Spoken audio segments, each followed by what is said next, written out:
आपला आजच्या या सखोल चर्चेत स्वागत आहे. आजचा आपला विषय शेती आणि व्यवसायाच्या एका अत्यंत अनोख्या आणि नाविन्यपूर्ण संगमावर आधारित आहे. नक्कीच. साधारणपणे जेव्हा आपण शेतीचा विचार करतो तेव्हा आपल्या डोळ्यांसमोर प्रचंड कष्ट येतात किंवा निसर्गाची अनिश्चितता आणि आजकाल वाढलेलं गुंतागुंतीचं तंत्रज्ञान येतं. बरोबर. त्यातही जर आपण अळंबी म्हणजेच मशरूम लागवडीचा विचार केला तर मनात एकच चित्र उभं राहतं. बंद खोल्या, तापमान नियंत्रण, सतत आर्द्रता टिकवून ठेवण्याची धडपड. हो, आणि हानिकारक जंतूंचा प्रादुर्भाव टाळण्याची सततची कसरत. अगदी बरोबर. पण आज आपल्याकडे अभ्यासासाठी जे स्रोत आहेत त्यात एका अशा तंत्रज्ञानाचा उल्लेख आहे ज्याने हे सगळं अक्षरशः बदलून टाकल्याचा दावा केला आहे. आजची आपली ही संपूर्ण सखोल चर्चा माने ॲग्रो इंडस्ट्रीच्या MAI मशरूम कल्टिव्हेशन पेलेट्स आणि बायो ऑर्गॅनिक सबस्ट्रेट अनालिसिस या माहितीवर आधारित असणार आहे. आणि आजची ही चर्चा खऱ्या अर्थाने रंजक असणार आहे, कारण या नोट्स पाहिल्यावर एक गोष्ट स्पष्ट होते की आपण इथे फक्त एका कृषी उत्पादनाबद्दल बोलत नाही आहोत. बरोबर.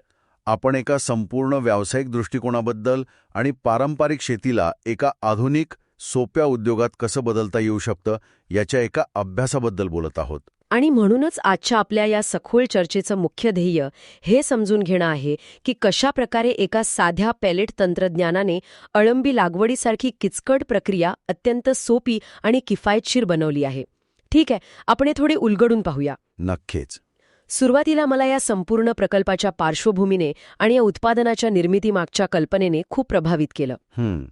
या माहितीनुसार हे उत्पादन माने ॲग्रो इंडस्ट्रीजचं आहे आणि त्यांचं मुख्य ठिकाण महाराष्ट्रातील पुणे जिल्ह्यातील इंदापूर तालुक्यातील काटी हे गाव आहे. हो, म्हणजे कोणत्याही कृषी क्रांतीची सुरुवात ही थेट बांधावरून किंवा ग्रामीण भागातूनच होते हे इथे अधोरेखित होतं. अगदी. जर आपण याचा मोठ्या आणि व्यापक संदर्भात विचार केला तर हा केवळ शेतीचा किंवा एखादं उत्पादन बाजारात विकण्याचा विषय राहत नाही.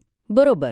प्राध्यापक डॉक्टर मनोज कुमार माने यांनी या संपूर्ण प्रक्रियेची जी रचना केली आहे ती एका ग्रामीण उद्योगाचे अत्यंत व्यावसायिक पातळीवर ब्रँडिंग कसे केले जाते याचे उत्तम उदाहरण आहे.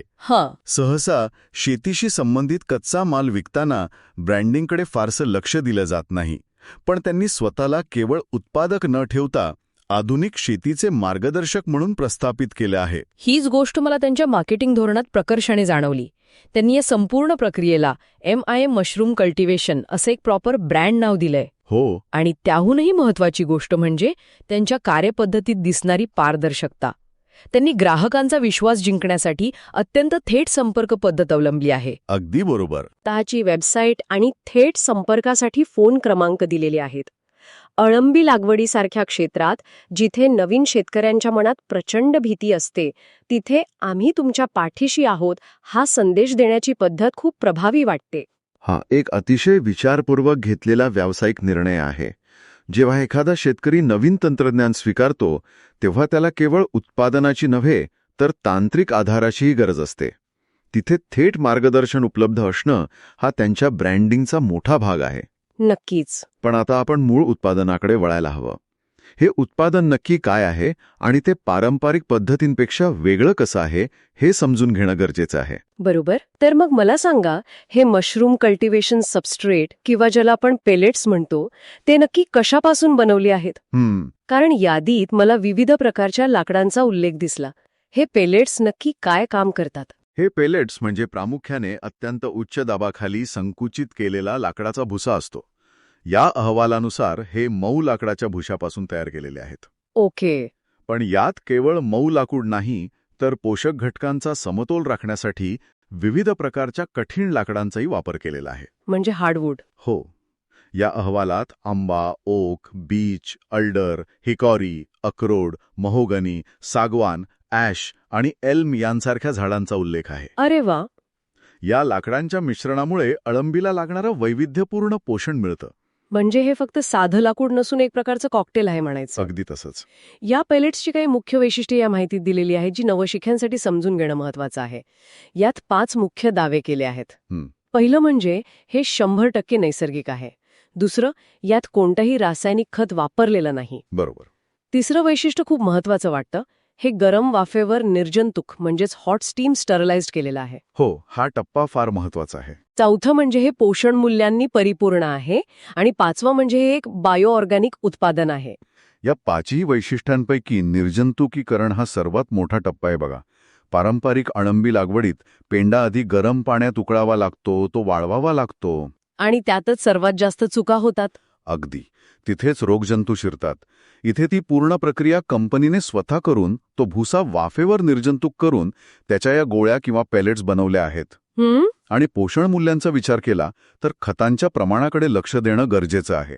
नायट्रोजन, फॉस्फरस आणि पोटॅशियम हे मुख्य घटक अत्यंत अचूकपणे संतुलित केले आहेत. हो, मी ते आकडे पाहत होते. हे तिन्ही घटक साधारण 1 ते 2.5% दरम्यान ठेवले आहेत.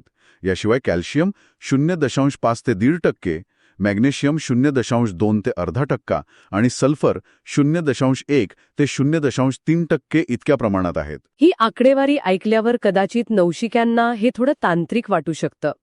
पण आपण एका साध्या उदाहरणाने समजावून सांगूया. नक्कीच. समजा आपण एखाद्या पैलवानाचा रोजचा आहार ठरवत आहोत.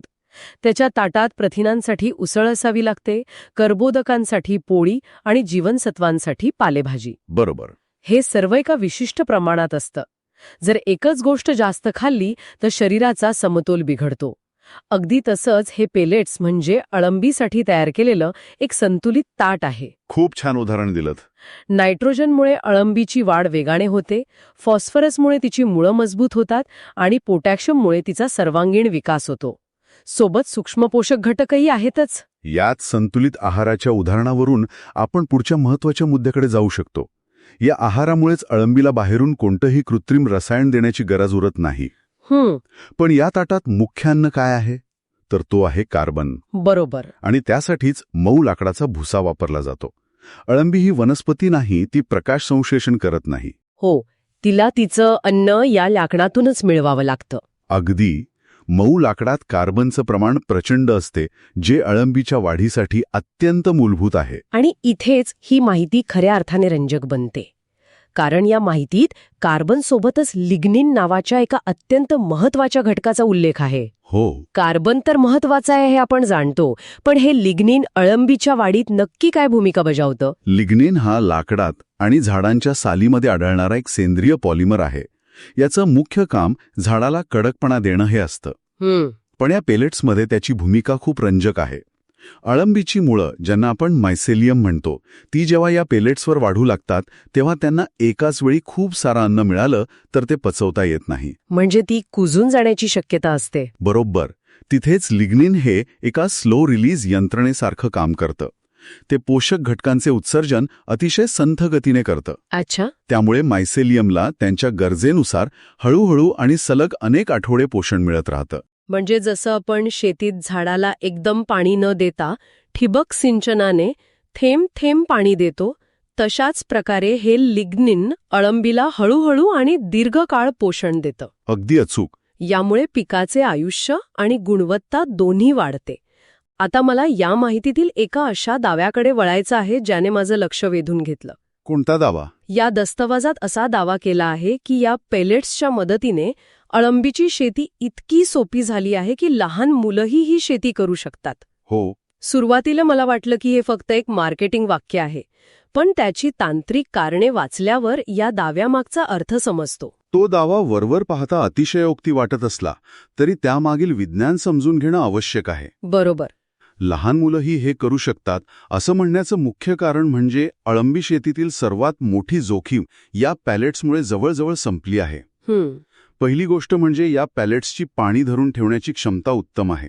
अळंबीला वाढीसाठी सतत दमटपणा लागतो. हो. ह्या पॅलेट्समध्ये पाणी धरून ठेवल्यामुळे शेतकऱ्याला वारंवार पाणी मारण्याची कटकट करावी लागत नाही. आणि दुसरी सर्वात महत्वाची गोष्ट म्हणजे यातील अँटी मायक्रोबियल गुणधर्म. नक्कीच. ज्यांनी कधीही अळंबीची शेती करण्याचा प्रयत्न केला आहे त्यांना माहिती असेल की सर्वात मोठी भीती असते ती हानिकारक बुरशीची. हिरवी बुरशी लागली की संपूर्ण पीक फेकून द्यावं लागतं. अगदी. पण ह्या अहवालानुसार ह्या पेलेट्समध्ये नैसर्गिकरित्या असे गुणधर्म आहेत जे हानिकारक जंतूंचा नाश करतात. बरोबर. शिवाय आपण मघाशी पाहिल्याप्रमाणे हे आधीच वाफेवर निर्जंतुक केलेलं असतं. त्यामुळे रोग पडून पीक वाया जाण्याचा धोका अत्यंत कमी होतो. म्हणूनच त्यांनी म्हटलं असावं की ही प्रक्रिया लहान मुलांच्या खेळाइतकी सोपी झालीय. यालाच खऱ्या अर्थाने प्रक्रियेचं सुलभीकरण म्हणता येईल. सर्व कठीण गोष्टी कारखान्यातच पूर्ण केल्या आहेत. शेतकऱ्याला फक्त पाणी मिसळून मशरूम उगवण्याची वाट पाहायची आहे. तर या सगळ्याचा नेमका अर्थ काय? याचा अर्थ असा होतो की आपण आता अशा एका शेती पद्धतीबद्दल बोलत आहोत जी अत्यंत कमी जागेत आणि कमी कष्टात उभी राहू शकते. हो, पण कोणतीही गोष्ट कितीही सोपी असली तरी ती आर्थिकदृष्ट्या परवडणारी असावी लागते. आपण आता याच्या आर्थिक गणिताकडे वळूया. हे खूप महत्वाचं आहे. कारण या माहितीत काही अतिशय आश्चर्यकारक आकडे दिलेले आहेत. या तंत्रज्ञानाचा सर्वात मोठा फायदा जर कोणता असेल तर तो आर्थिक स्तरावरच आहे. पारंपरिक पद्धतीच्या तुलनेत ही पद्धत अत्यंत स्वस्थ आणि वेळ वाचवणारी आहे. पारंपरिक पद्धतीत पेंढा आणणे, तो निर्जंतुक करणे यात बराच पैसा खर्च होतो. इथे तो पायाभूत खर्च वाचतो. हो, आणि त्यांनी जे आकडे दिले आहेत ते तर थक्क करणारे आहेत. माहितीनुसार 1 किलो सबस्ट्रेटची म्हणजेच या पेलेट्सची किंमत फक्त 25 रुपये आहे. बरोबर. आणि या अवघ्या 25 रुपयांच्या 1 किलो सबस्ट्रेटमधनं तब्बल 3 किलो ऑयस्टर मशरूमचं उत्पादन मिळते असा दावा केला गेला आहे. आता याचा थेट नफ्याशी असलेला संबंध बघा. बाजारात 3 किलो ऑयस्टर मशरूमच्या विक्रीतून किमान 600 ते 1200 रुपयांपर्यंत कमाई होऊ शकते. अरे वा. एकीकडे फक्त 25 रुपयांची गुंतवणूक आणि दुसरीकडे 600 ते 1200 रुपयाचं उत्पन्न. हे खूपच जास्त आहे. या हिशोबानुसार पारंपरिक पद्धतीच्या तुलनेत यातून 300% अधिक उत्पादन आणि नफा मिळतो असं अहवालात नमूद केलं आहे. हा परतावा प्रचंड मोठा आहे. नक्कीच. 25 रुपये गुंतवून जर एवढा मोठा परतावा मिळत असेल आणि तोही लागवड फसण्याच्या अत्यंत कमी धोक्यासह, तर हा खरोखरच एक उत्तम पर्याय ठरू शकतो. अगदी. पण आता इथे एक प्रश्न निर्माण होतो. हा एवढा मोठा नफा आणि सातत्यपूर्ण उत्पादन मिळतं कसं? पारंपरिक पद्धतीत एवढं उत्पादन का मिळत नाही? या प्रश्नाचं उत्तर शोधण्यासाठी आपल्याला माहितीच्या थोड्या तांत्रिक भागाकडे जावं लागेल. या पेलेट्समध्ये असलेल्या सूक्ष्म पोषक घटकांकडे. यातील सर्वात लक्षवेधी बाब म्हणजे हे दुय्यम पोषक घटक आणि त्यांची सूक्ष्म पातळीवर चालणारी कामं. बरोबर. मगाशी आपण नायट्रोजन आणि फॉस्फरसबद्दल बोललो, पण तांबे आणि जस्त यांसारख्या सूक्ष्म घटकांची भूमिकाही तितकीच महत्वाची आहे. कॉपर आणि झिंक. हो.